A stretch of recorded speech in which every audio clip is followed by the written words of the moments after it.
Welcome back to part 2 of working on the old square body that's really getting on my nerves. It sure is.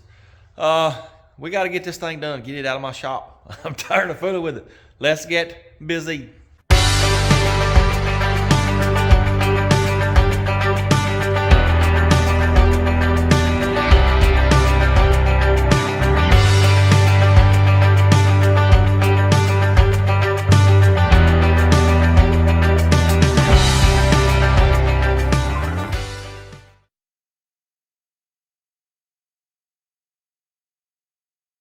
Well, I've been working for a couple hours today, and pretty much everything under the hood is done. Last night I got temp sending unit and oil pressure sending unit put in, hooked up, compressor wires hooked up. I don't know what all I did, but today I've done heater hoses, got the radiator in, ran the ground from the firewall to the motor. Everything is done pretty much under the hood. Well, no, it ain't either. I gotta find me a power wire from my choke. And got to fill up the transmission with fluids. But I did find a throttle cable bracket. There it is right there. Oh, yeah. Remember last week, I had to make a throttle cable bracket for the old Forte. But I bought one at AutoZone first. Well, there it is right there. I figured, we'd be able to use it eventually. It's got the TV cable bracket on the bottom of it. It'll have to be adjusted, but we ain't gonna worry about that right now. I got to have radiator hoses and belts. We'll get them in a little while. What I want to do right now, fill the transmission up. Then I'm going to raise her on up. And, well, let's hook starter wires up. And there's some wires running underneath the radiator here I need to tie up. And then, I reckon, we'll start trying to move that cross member. I ain't looking forward to that because I'm telling you, those body bolts, they're not going to be fun. But it's got to be done. So let's get busy. Been doing a little knick-knack bull crap under here for the last hour or so. Had some wires under the radiator we had to tie up, and transmission cooler lines, got them hooked up, and got the starter wired up. Been studying on the shifter a little bit. We're going to do some modifications there, but right now, let's see what these body mount bolts are going to do. Say a little prayer, and let me cross my fingers too. Cross them real good. These little fellers come loose easily. Let us see if it will come loose. Ow! Oh, that hurt my finger.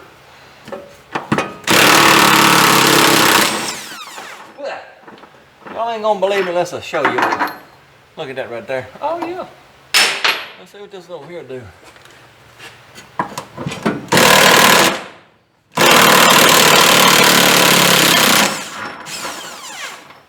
Oh yeah.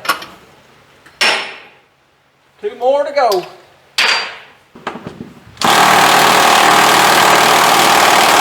Oh yeah, there they are. That's the ones that we ain't gonna get loose.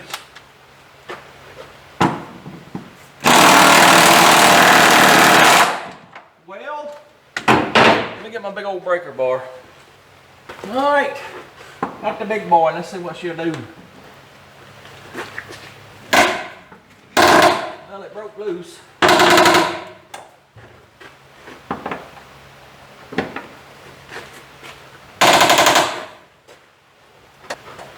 Let's see what the impact will do.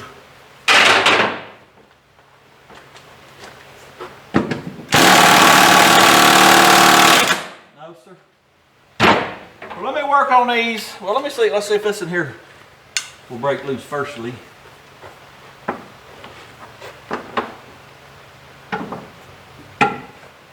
Ooh.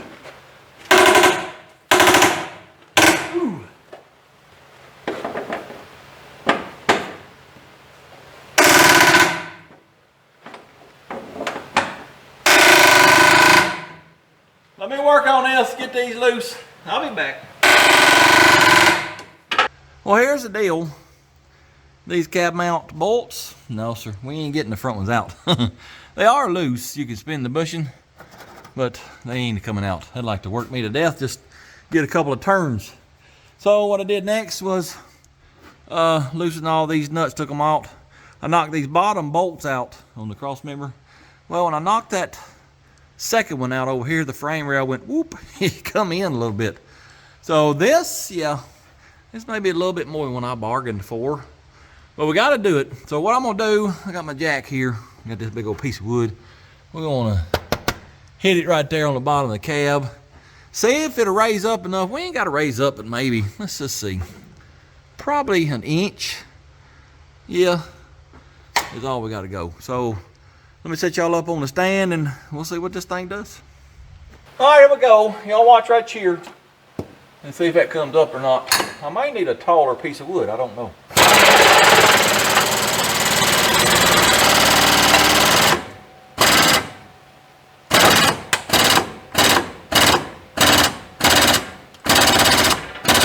Oh, she's coming up, I do believe. Let's see.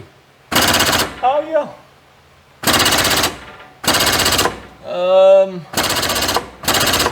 I believe that might be enough. Let me get up there and see if I can knock them bolts out. Slide that cross member forward. All right, let me see.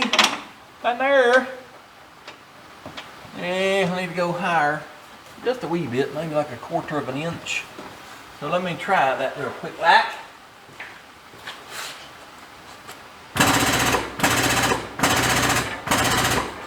I sure hope we don't break nothing doing that. All right, there's one bolt. Oh yeah. This other one.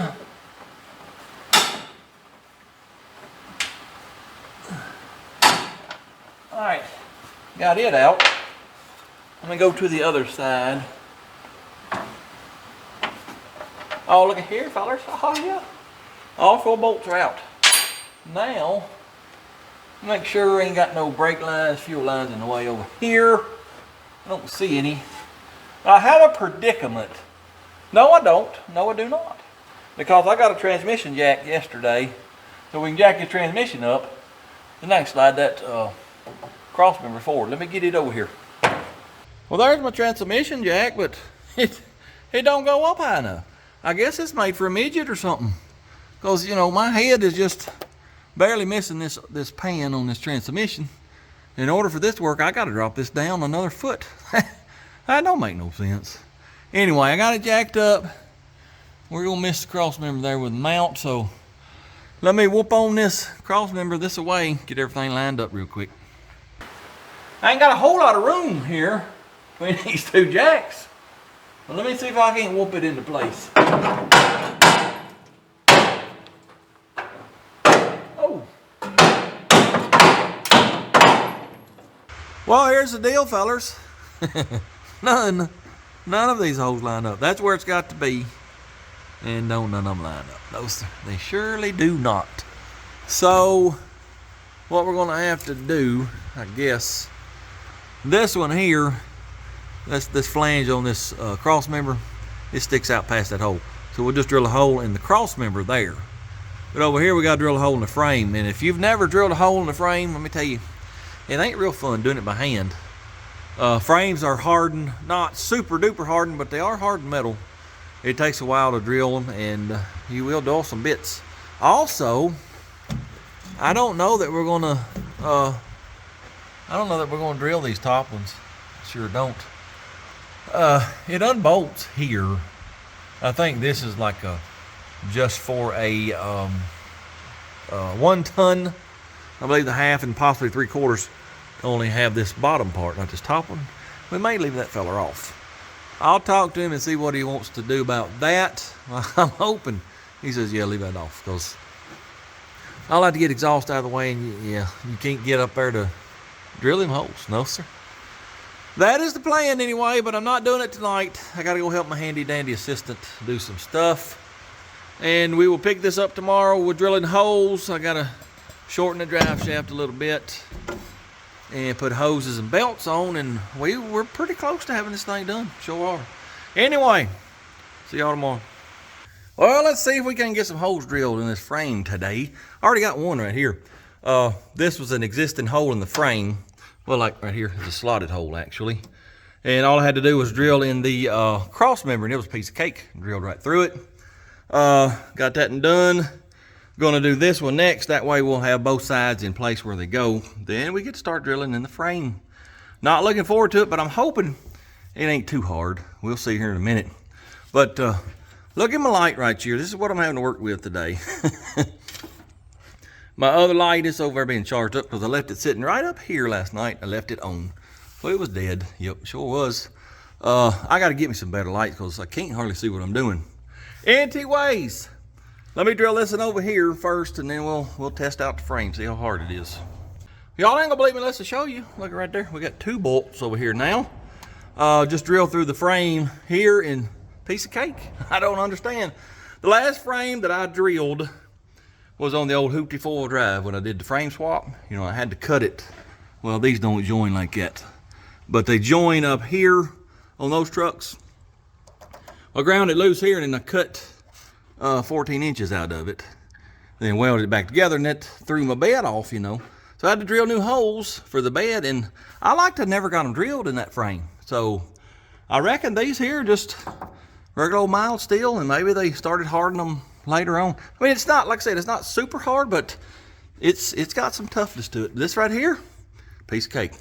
Let me drill this one here, and now that I see these are gonna drill pretty easy, we may just go ahead and drill the top ones. I'll have to mark the holes and then pull the cross member out of the way, and I'm gonna have to take the exhaust loose. I really don't want to do that, but you gotta do what you gotta do.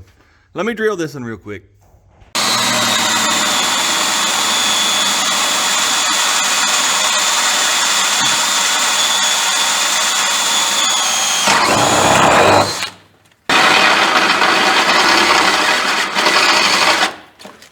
Ooh, that's hot. Son of a gun, that's hot.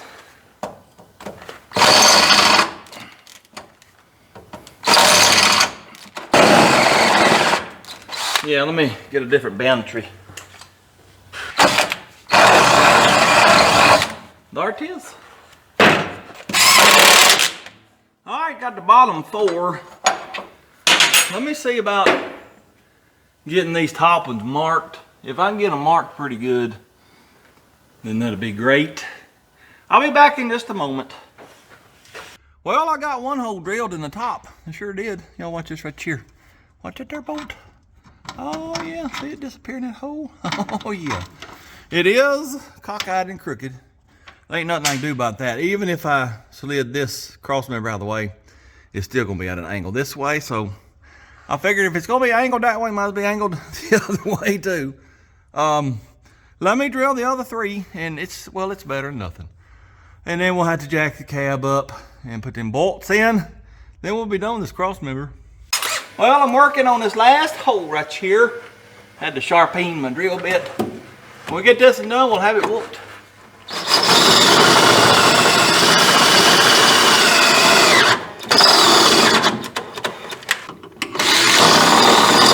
Ta-da! Let me get the cab jacked up and get these bolts back in it.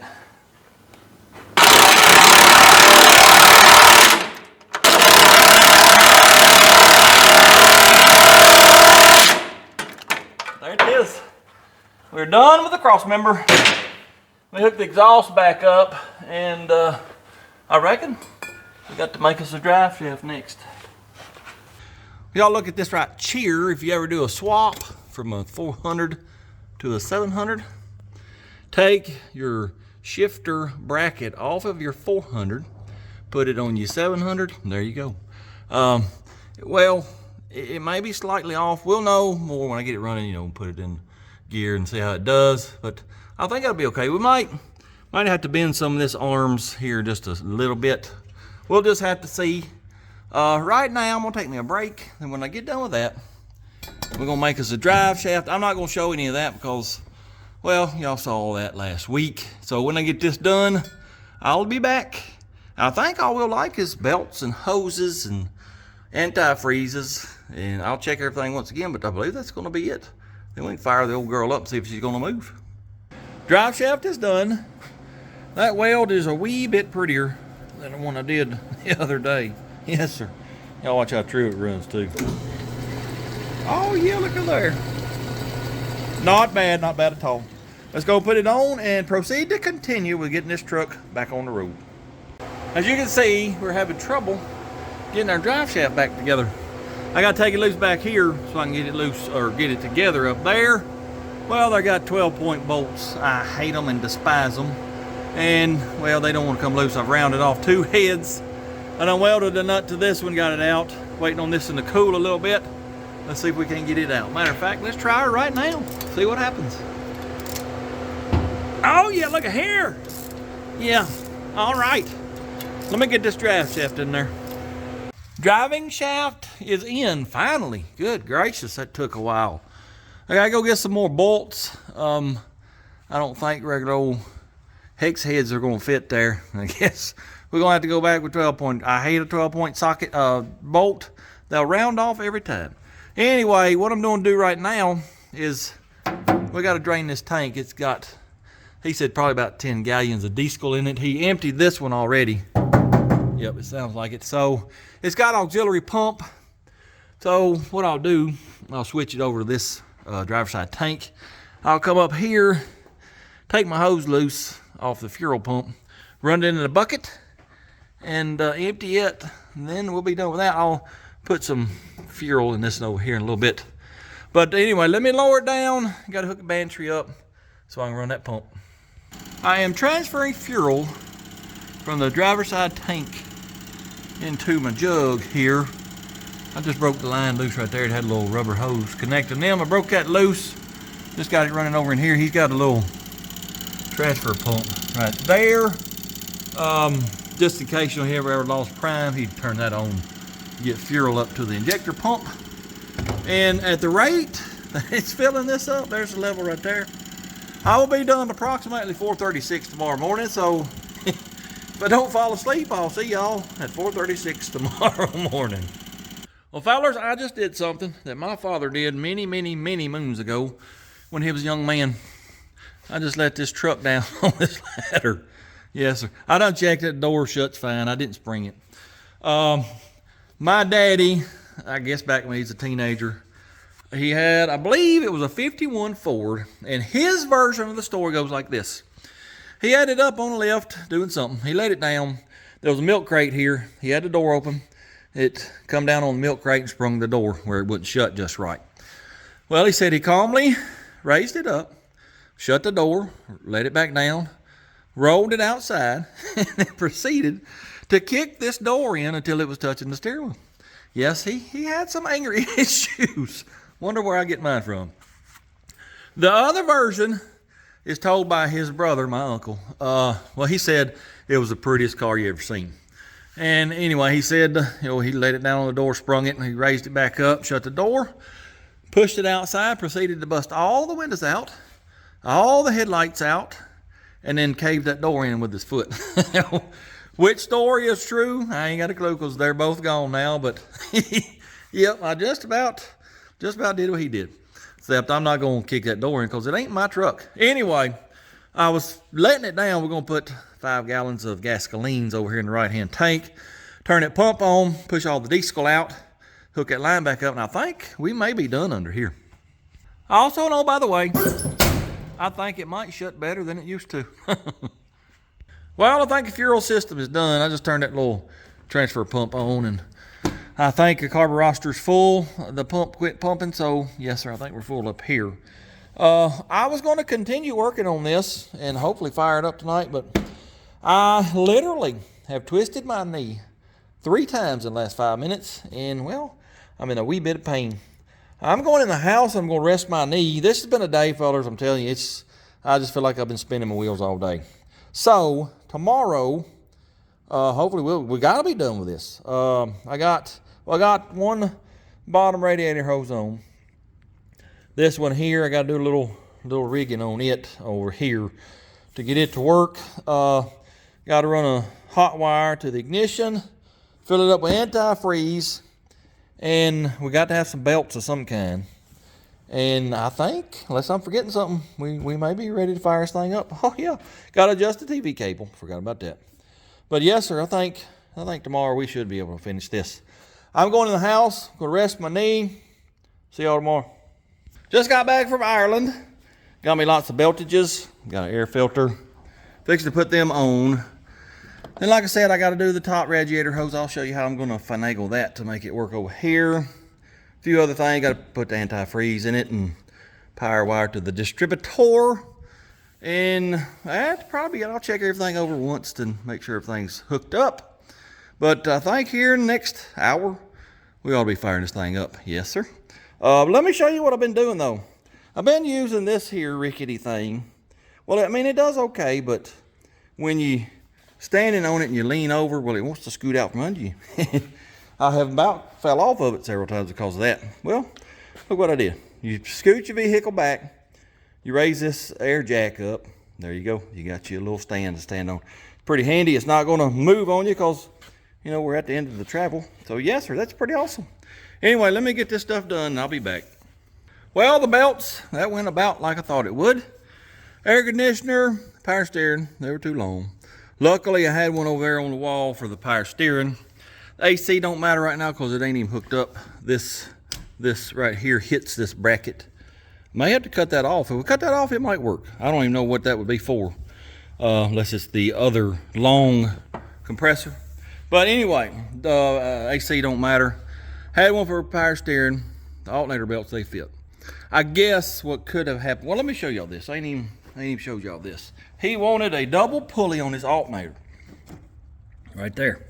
Well, on the regular small block Chevrolet, apparently, they don't make a pulley for that. So he took a regular old 2-groove water pump pulley and had somebody weld him another pulley on here so he could have him a double alternator pulley.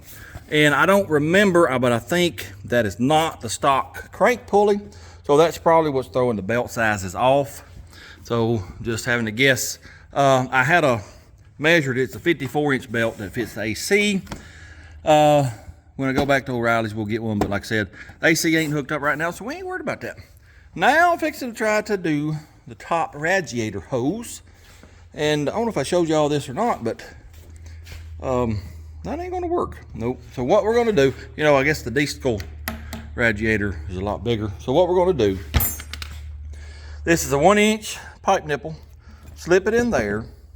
This will slip over this, put a clamp here, and then this fits the radiator, put a clamp there. There you go.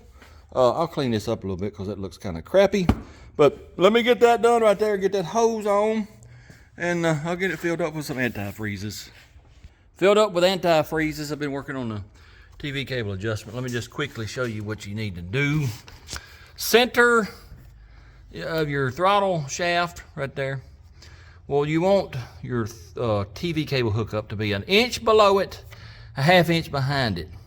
I don't know if that's where that one's at. It looks like it. I ain't measured it. But I do know that the little valve in the transmission has got 1.25 inch movement, and that's it. What you want to do, well, let me just show you. Let me push this in.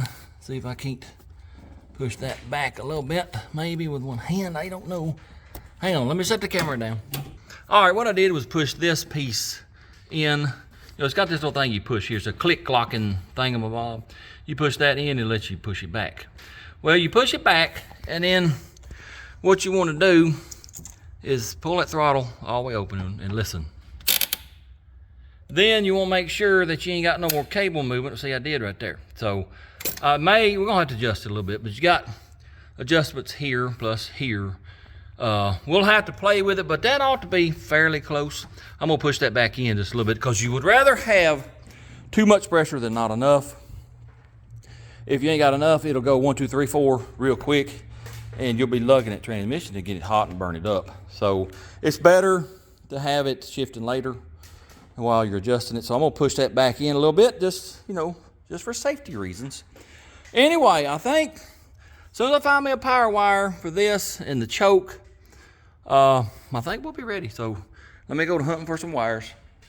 Got power going to the distributor, power going to the electric choke. I had a broke spark plug wire. It got cut probably when we were putting this motor in here. I have double checked everything. I have triple checked everything. Pretty sure I have forgotten something. So we're going to give her the old try anyway. Let me put y'all on the stand.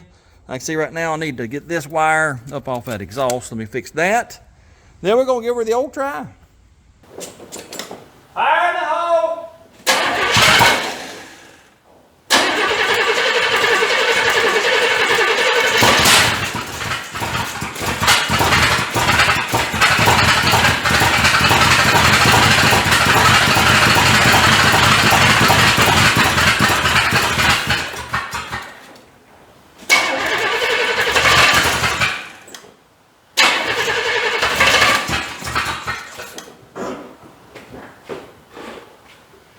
give it a wee bit of timing.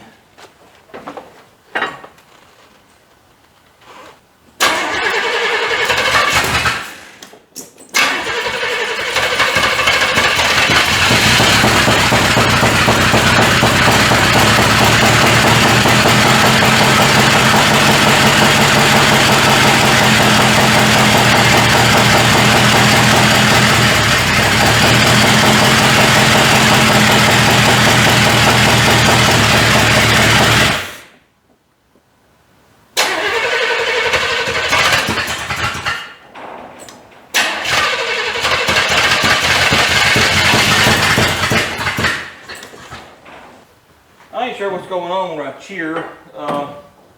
Let me check the firing order. It sounds like it's hitting on about 3 cylinders.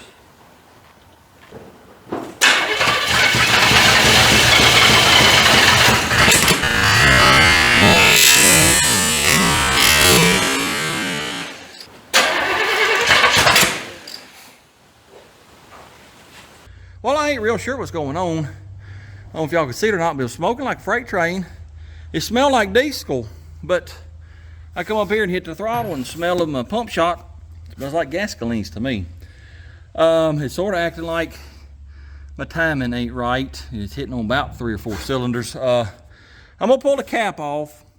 Let me make sure I got that distributor timed right, make sure it ain't a tooth off. If that's right, well, I ain't got a clue what's going on. I checked my timing. It's not a tooth off, it's where it should be. Pulled all the plugs, and well, you see them there. They're wet with what looks to be Earl's. Yep. And number 5 and number 8, when I pulled them out, see that streak of fluid that came out of them? Same thing over here. And if it was gas, it should have done evaporated. But it don't smell like diesel and don't smell like gas. I don't know what it is. But every one of these look like, see that in there? This looks like it's got Earl all over it. Don't understand that. This motor ran fine when we shut her down. It has been sitting for a year. It almost acts like a bunch of oil is leaked by the valve seals down in the pistons, and I don't know. Let me clean these plugs up, put them back in and see what it does. Well, I got everything back together. I stuck my camera down in cylinders 1 and 3. Didn't see anything out of the ordinary. It was a little bit wet, but other than that, didn't see nothing major. I even spun the motor over with all the plugs out, expecting to see fluid come flying out. Saw absolutely nothing come out. So I'm scratching my head right now. It's possible that's diesel, but I don't think so, fellas, because the line unhooked it. Well, it's right, I don't know if y'all can see it, right down in there. So there was maybe a foot of 3/8 steel line that might have had diesel left in it. Other than that, that was it. So I don't know. I think it's Earl's, probably leaked now through the heads. Anyway, let me get back in it and see if it'll fire up. Fire the hose.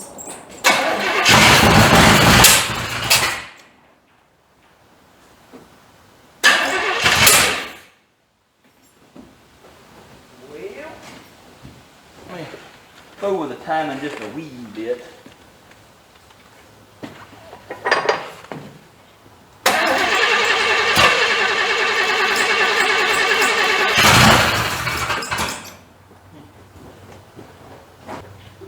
I do not know what is wrong.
Well, apparently I do have a distributor off a tooth. I do it every single time, sure do. See how much is twisted out of whack? Yep. Let me fix this, because I'm hitting back there and it wants more timing. Let me fix that, and I got to adjust on this carburetor a little bit.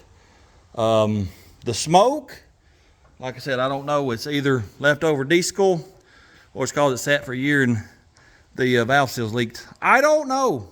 All I know is I got to fix my distributor. Let me do that, and she'll probably run a whole lot better. Well, I cheated. I didn't pull that distributor out and move it. No, sir. Too much trouble. I moved each wire around counterclockwise one post. That should take care of that. Then I've spent literally the last 45 minutes trying to get to the idle mixture screws. Been using a combination of these 3 screwdrivers right here. They're up in here. They're a slot head, but it's real tiny, and well, you get caught in between it and the body here, and it's just, I've never in my life seen nothing like it. You can't buy nothing worth of crap anymore. It's just all garbage. They were turned just about all the way out. I got them turned out about, I don't know, turn and a half or so now. Let me fire it up and see what that does. Hopefully that'll take care of all of this. Got to set the timing, and I'm just going to let it sit here and run for a little bit. I got to check transmission fluids. And then maybe we can take it for a drive and see how it does.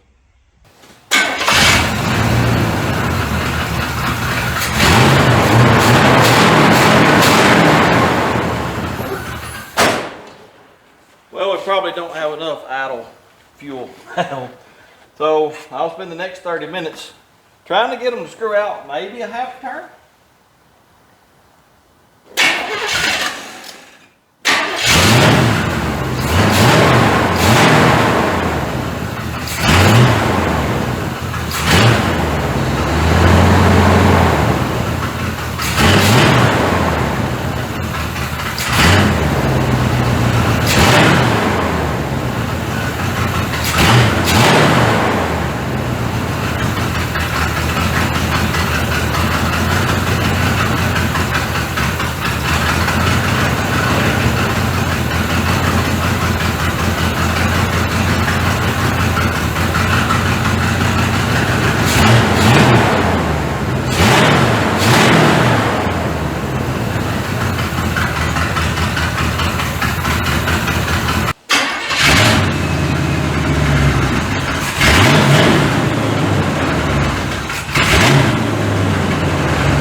Well, I'm scratching my head right now. I'm a little perplexed and a little perturbed. We went from idling really, really good, revving up really, really good, to it won't idle. And then y'all saw the smoke just rolling out of it. I ain't got a clue. The only thing I did was, moved the spark plug wires around, and I turned these 2 idle mixture screws all the way in and backed them back out about a turn and a half. The way every other carb I've ever fooled with, you turn the screw in to lean it out. You turn it out to richen it. This here's acting like it's just the opposite, because they were turned way, way out. I turned them, I'm gonna say 6, 7, 8 turns before they ever bottomed out. It's a China-made carb. Ain't no telling. I called him a minute ago, and he's the one that bought this. He bought it off eBay, and I asked him if it'd come in with any paperwork. He said nope. So let me get online, and maybe there's a trick to adjusting these. I don't know. I'll be back in a little bit. Well, as you can see, we no longer have a quadrajet carburetor device on this motor. Did a little research last night, and well, it's just a crapshoot on whether you get a good China carb or not. I've bought a few for small engines. They seem to be fine, but I've never had a quadrajet wannabe, and well, I'm starting to think they're junk. I found one guy put one on a 500 Cadillac.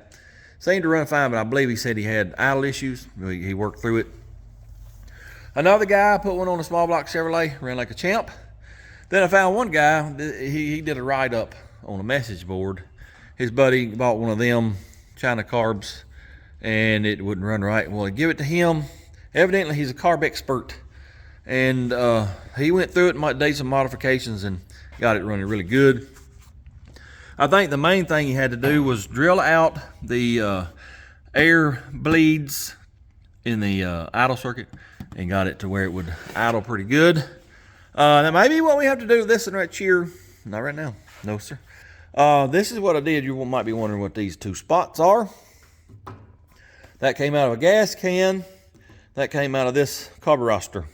I lit them both. They both burned about the same amount of time. I was concerned might have some diesel. No sir, I don't believe that's what it is. Here's what we're gonna do. If you've been with me for a little bit, you might know what this right here is. It is what I call the Community Quadrajet. Yes, sir. It has been on, let's see, Lockjaw. Then it went to Dude when we had a 4 bubble on him before the blower. Went on the old Hoopty 4-wheelie drive. It was on this motor when we ran it on the run stand. Well, it belongs on this motor from the factory. Yes, sir. So that's where it's going to go. Let me get it swapped out real quick like. And fingers crossed, I'm crossing really, really good that this is going to fix their issue. Now, I know some of y'all thinking, well, you got a brand new rebuilt one over there on the shelf. I sure do. But the inlet is different. Remember me telling you, it's for an Oldsmobile. The inlet is in here instead of here. I don't have to change that fuel line because it's a hard line. So we're just going to put that on there. And hopefully, this thing's going to do all right. Let me get it swapped out, and we'll see what it does. Community Quadrajet is on. I had to adjust the choke on it a little bit because it wanted to stay on a little too long, so I backed off just a little bit. This one here, it never did come off. Choke stayed on. That's, why you saw me with a screwdriver stuck in it, because it never would come off. Anyway, let's fire it up. Fingers crossed it does better than it did yesterday. Put the battery cable on. Put the battery cable on firstly. Alright. Fire the hole once more.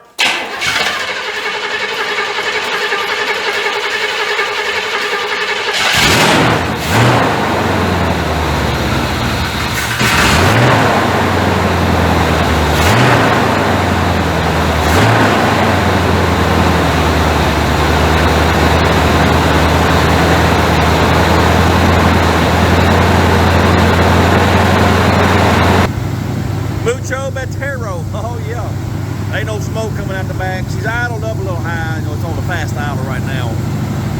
We'll kick it off that once it warms up. We'll do a little adjusting. Got to check my transmission fluids. I think we'll be able to take her down the road and see how she's going to do.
Well, as you can hear, my little CO monitor over there is going off.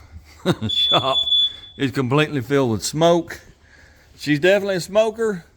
And on the passenger side, she smokes like a freight train. I don't know if y'all can see the smoke rolling out the shop or not. It's pretty bad. I ain't got a clue. That blows my mind there, because when we shut that motor down, there wasn't nothing wrong with it. It wasn't smoking or nothing, so ain't got a clue.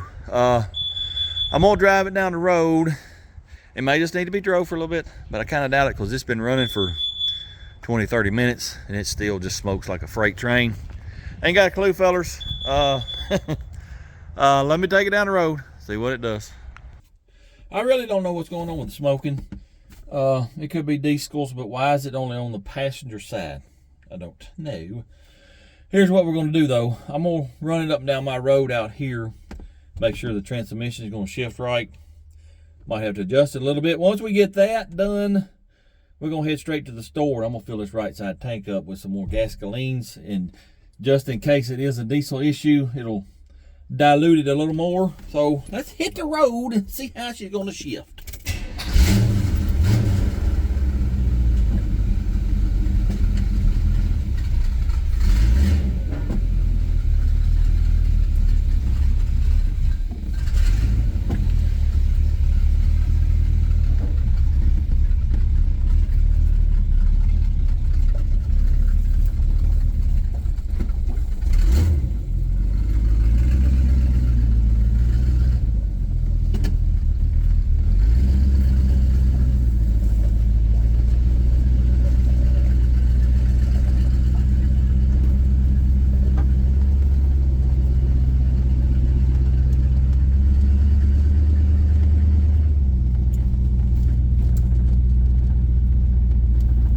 This whole thing seems weird, not hearing that diesel rattle. That's all I've ever known it to be, was old rattly diesel.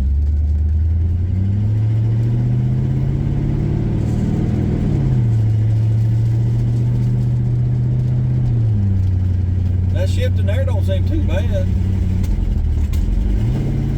Don't know why it's doing that.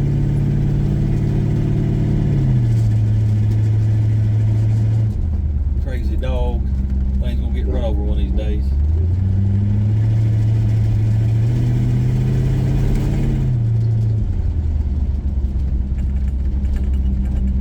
Let's run it down this way just a little bit. The shifting it seems okay to me. Maybe a little bit late, but it ain't bad. No, it ain't bad, but it's falling on its face a little bit. I just now see my funnel out there too. Let me pull over up here and get it before it gets blown away. Yeah, ain't got a clue what's doing that.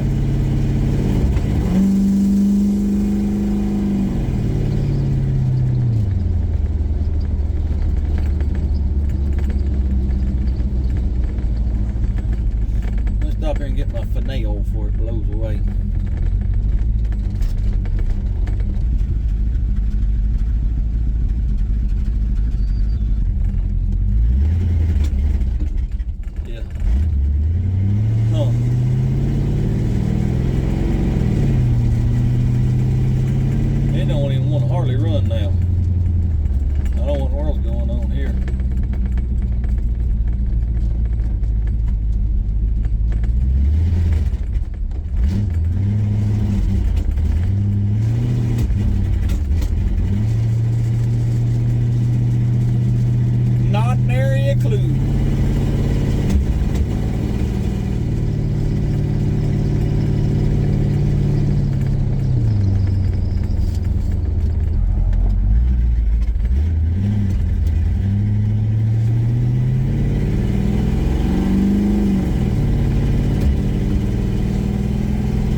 Tell you what, let's go to the back road just in case something happens.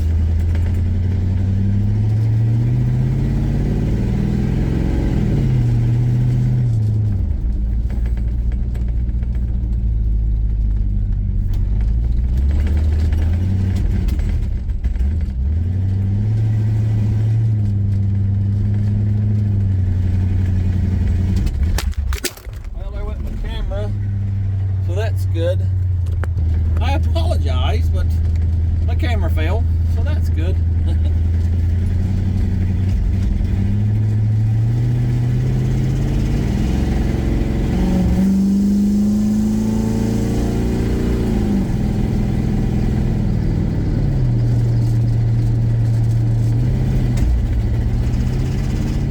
Yeah, I don't know if y'all can hear it or not, but she is hanging like crazy. There's something going on with the timing. Let's get back to the shop, see if we can't figure out what's going on.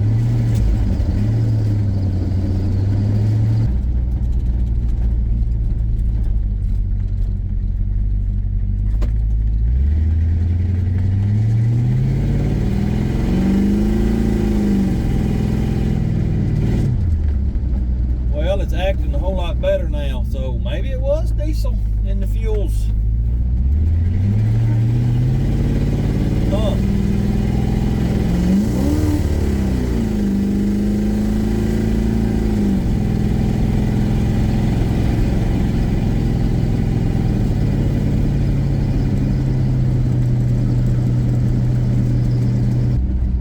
I think we have solved the issue putting more gas in the tank, because it's quit popping back through the carburetor.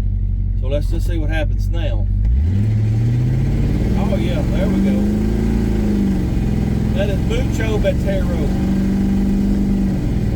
Yes, sir. Let's get back to the shop. I need to redo the timing again because I messed with it a minute ago. And then we'll take her down the road again, see how it does.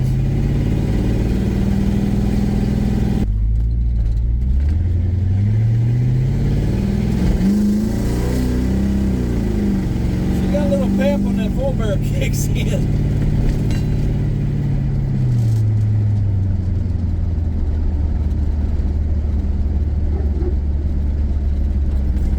I'll tell y'all what I did to that dog one day. He chases my little S10, well, anything I drive, every time I come through here. Well, I rolled the window down and hung my head out of it and went to barking like a dog. And it scared that dog half to death.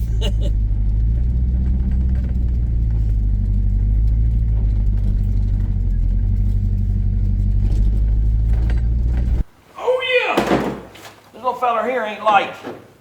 That's all I can tell you. Whew. Goodness gracious. Woo.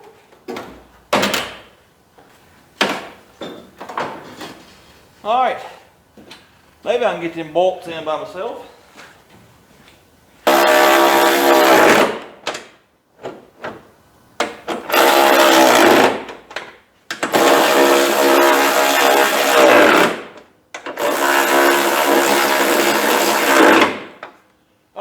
Let me see if that'll shut.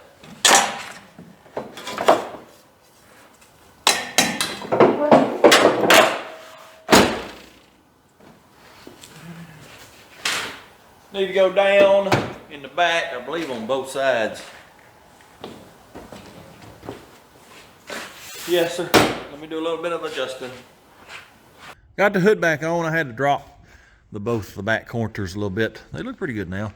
Checked the transmission fluids again. It was a little low. Put 2 more quartages in it. It's dead in the middle of the marks now.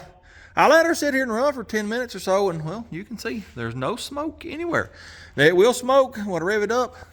I'm hoping it's going to go away when we run that tank of gas and diesel out. Anyway, let's hop in it and we'll take her down the road now that it's running good. We'll take her for a drive out here in the country. Fires right up.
what you do about that. He'll probably have to take it to his transmission guy and let him do some adjusting on it maybe.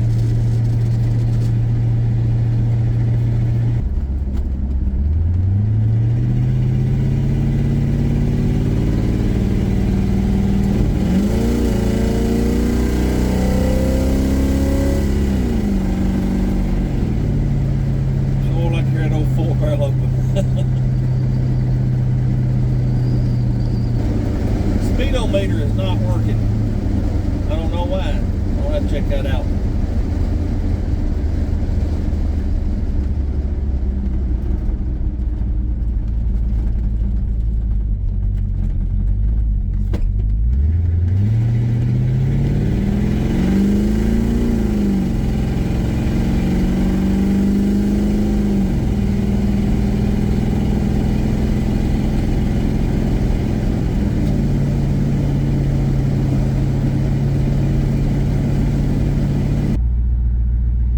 Above 40, idling oil pressure, definitely charging, and the water temperature, it's good. I don't know what it is. It's in between 100 and 200, so that's good.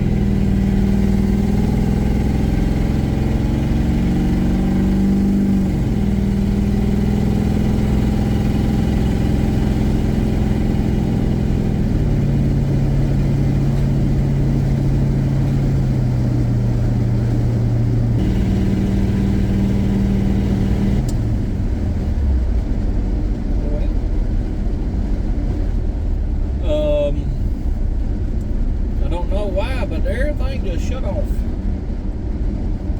Huh. No, I still got lights on the dash, so we just lost ignition. Let me coast up here to the church. Hopefully I'll make it. We'll check it out, see what's going on.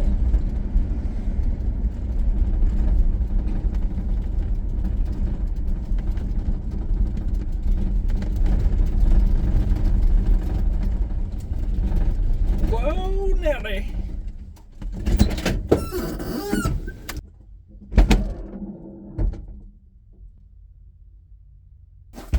Alright, I think I got it.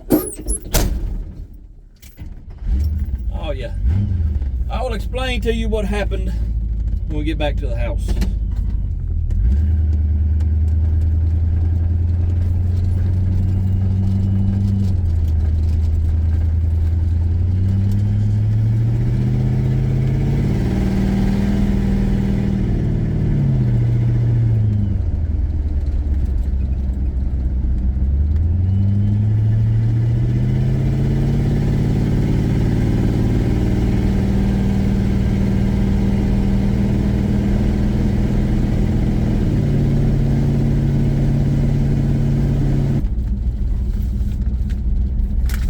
I wonder if this thing will turn the tires over. Let's see if it will real quick.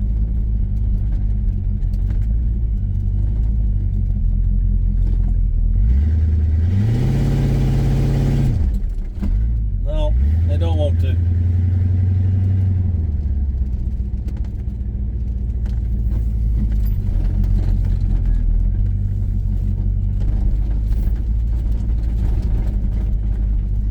Here's the old feller that this truck belongs to right here.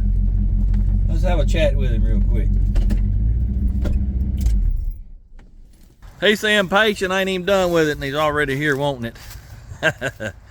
No, he brought me some all thread to make for the air filter. Well, here's what happened.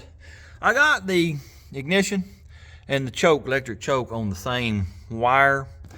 Well, for whatever reason, Quadrajet's plug in for the electric choke is a big old goofy looking thing. See it right there? A regular old spade terminal won't fit on it.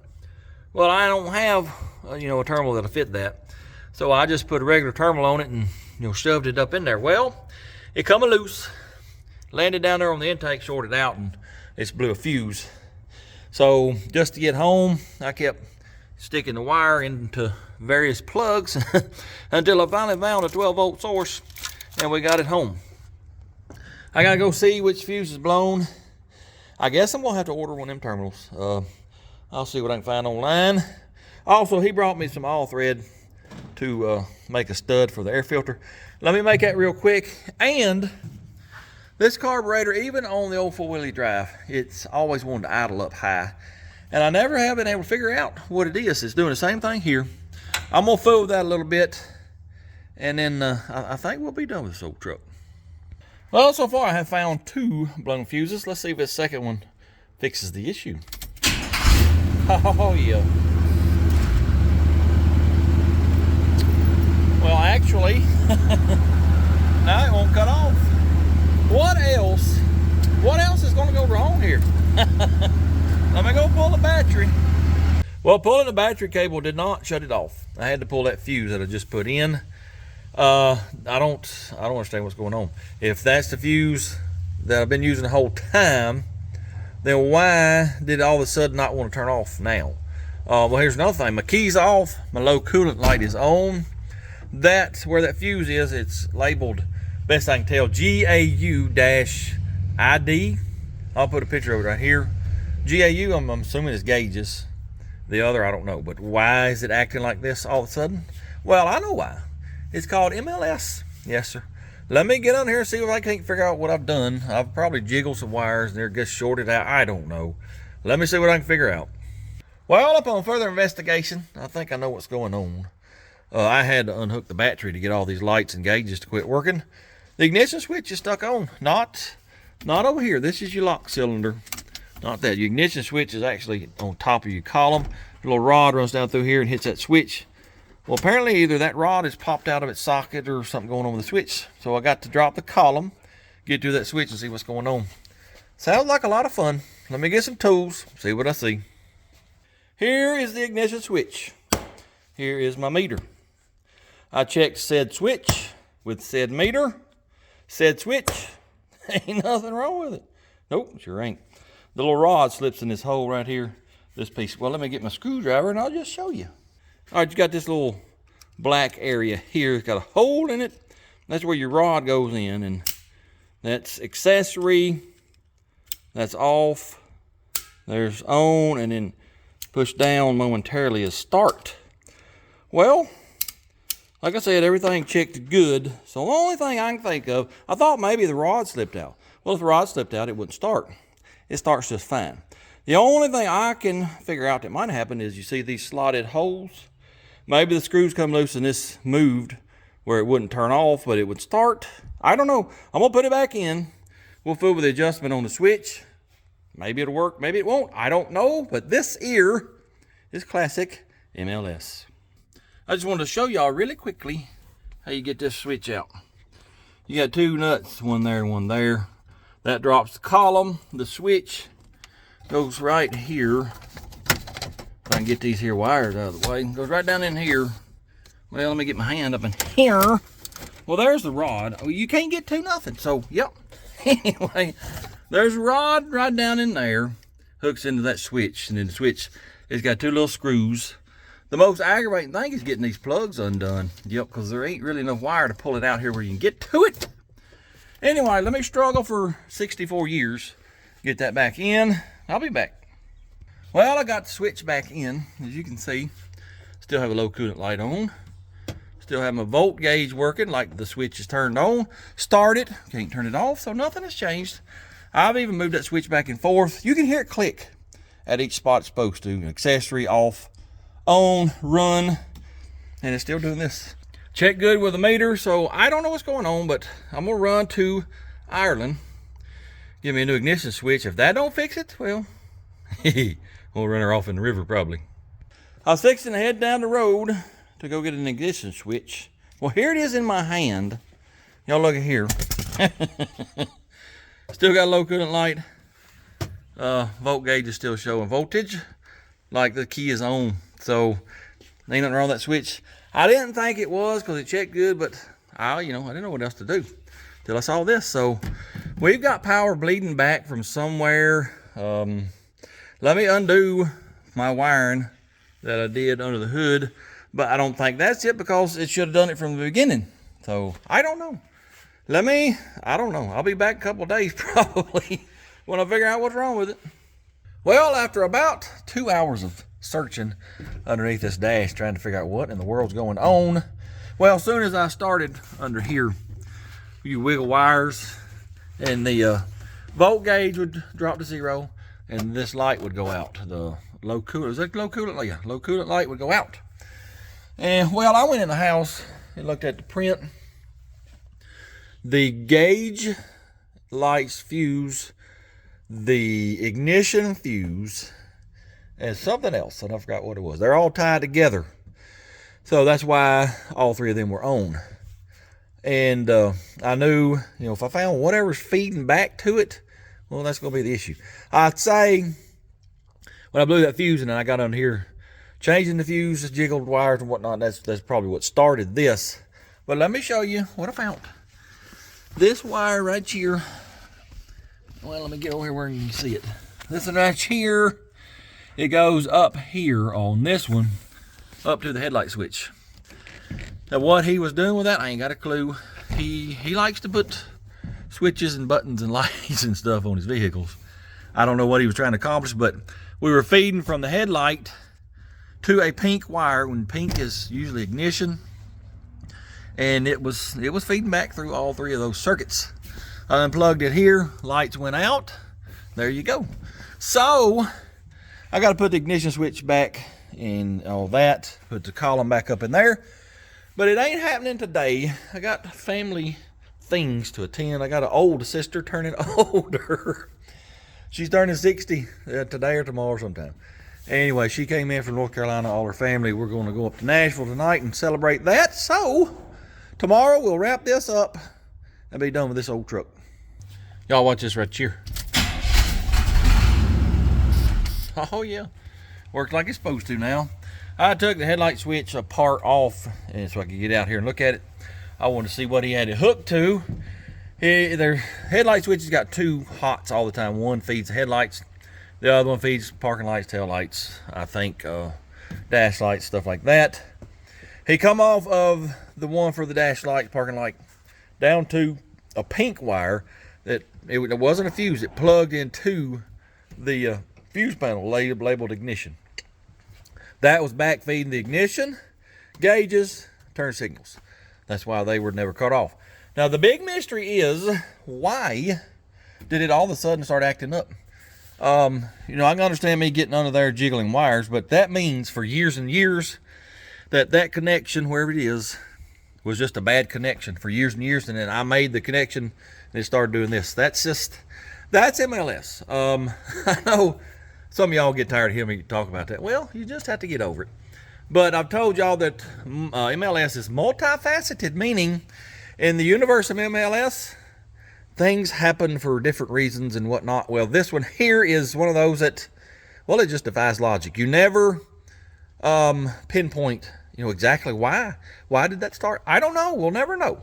I'm just glad we got the old thing back running. Got the motor swapped. Hopefully he'll be happy with it. What have we learned from this project? I'll tell you what we've learned. See that fella right there? Number one, do not buy a carburetor device from China. They're junk. Number two, when you're doing a diesel to gasoline swap, make sure you drain the tank of all the diesels. And as soon as you get it running, or before, head straight to the store, fill it up with gasolines. That way you won't have all the trouble I had with it smoking and carrying on. Yes, sir. Make it a lot simpler. He is going to get his transmission guy to put a transmission cooler on it. He's going to hook up a lockup for the torque converter. There's 3 or 4 different ways you can do that. I don't know how he's going to do it. I just know he is.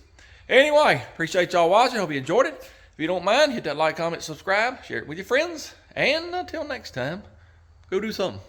Blur, blur.